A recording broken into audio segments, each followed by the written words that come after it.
இன்றைய முதல் வாசகம் எண்ணிக்கை நூலிலிருந்து வாசகம். அதிகாரம் 12 வசனம் 1 முதல் 13 முடிய. அந்நாட்களில் மோசே எத்தியோப்பிய பெண்ணை மணந்திருந்தார். அவர் மணந்திருந்த எத்தியோப்பிய பெண்ணை முன்னிட்டு மிரியாமும் ஆரோனும் அவருக்கு எதிராக பேசினர். அவர்கள், ஆண்டவர் உண்மையில் மோசே வழியாக மட்டுமா பேசியுள்ளார்? அவர் எங்கள் வழியாகவும் பேசவில்லையா என்றனர். ஆண்டவர் இதனை கேட்டார். பூவுலகின் அனைத்து மாந்தரிலும் மோசே சாந்தமிகு மானிடராய் திகழ்ந்தார். உடனே ஆண்டவர் மோசே, ஆரோன், மிரியம் ஆகியோரிடம், நீங்கள் மூவரும் சந்திப்பு கூடத்து அருகே வாருங்கள் என்றார். அவர்கள் மூவரும் வந்தனர். மேகத்தூண் ஒன்றில் ஆண்டவர் இறங்கி வந்து கூடார வாயில் அருகே நின்று ஆரோனையும் மிரியாமையும் அழைத்தார். அவர்கள் இருவரும் முன் வந்தனர். அவர் கூறியது, என் வார்த்தைகளை கேளுங்கள். உங்களுள் இறைவாக்கினன் ஒருவர் இருந்தால் ஆண்டவராகிய நான் ஒரு காட்சியின் வழியாக அவனுக்கு என்னை வெளிப்படுத்துவேன். கனவில் அவனோடு பேசுவேன். ஆனால் என் அடியான் மோசேயோடு அப்படியல்ல. என் வீடு முழுவதிலும் அவனே நம்பிக்கைக்குரியவன். நான் அவனோடு பேசுவது மறைப்பொருளாக அல்ல, நேர்முகமாகவும் தெளிவாகவும் இருக்கும். ஆண்டவர் உருவையும் அவன் காண்கிறான். பின்னர் ஏன் என் அடியான் மோசேக்கு எதிராக பேச நீங்கள் அஞ்சவில்லை?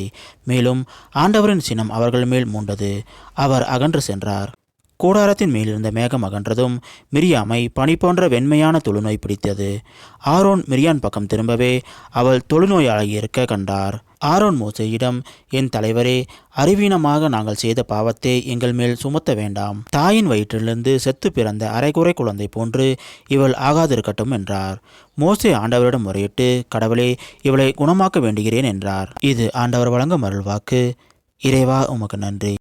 இன்றைய நற்செய்தி புனித மத்தேயு எழுதிய நற்செய்தியிலிருந்து வாசகம். அதிகாரம் 14 வசனம் 22 முதல் 36 முடிய. அக்காலத்தில் இயேசு கூட்டத்தினரை அவ்விடத்திலிருந்து அனுப்பி கொண்டிருந்தார். அப்பொழுது சீடரையும் உடனே படகேறி தமக்கு முன் அக்கறைக்கு செல்லுமாறு அவர் கட்டாயப்படுத்தினார். மக்களை அனுப்பிவிட்டு அவர் தனியே இறைவனிடம் வேண்டுவதற்காக ஒரு மலையின் மேல் ஏறினார். பொழுது சாய்ந்த பிறகும் அங்கே அவர் தனியே இருந்தார். அதற்குள் படகு கரையிலிருந்து நெடுந்தொலைவு சென்று விட்டது. மேலும் எதிர்காற்று அடித்து கொண்டிருந்ததால் அலைகளால் படகு அலைக்கழிக்கப்பட்டது.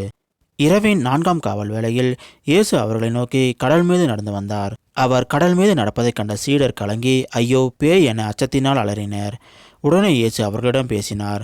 துணிவோடு இருங்கள், நான் தான், அஞ்சாதீர்கள் என்றார். பேதுரு அவருக்கு மறுமொழியாக, ஆண்டவரே, நீர்தாம் என்றால் நானும் கடல் மீது நடந்து உம்மிடம் வர ஆணையிடும் என்றார். அவர் வா என்றார். பேதுருவும் படகிலிருந்து இறங்கி இயேசுவை நோக்கி கடல் மீது நடந்து சென்றார். அப்பொழுது பெருங்காற்று வீசியதைக் கண்டு அஞ்சி அவர் மூழ்கும்போது, ஆண்டவரே, என்னை காப்பாற்றும் என்று கத்தினார். இயேசு உடனே தம் கையை நீட்டி அவரை பிடித்து, நம்பிக்கை குன்றியவனே, ஏன் ஐயம் கொண்டாய் என்றார். அவர்கள் படகில் ஏறியதும் காற்று அடங்கியது. படகில் இருந்தோர் இயேசுவை பணிந்து, உண்மையாகவே நீர் இறைமகன் என்றனர். இது கிறிஸ்து வழங்கும் நற்செய்தி. கிறிஸ்துவே, உமக்கு புகழ்.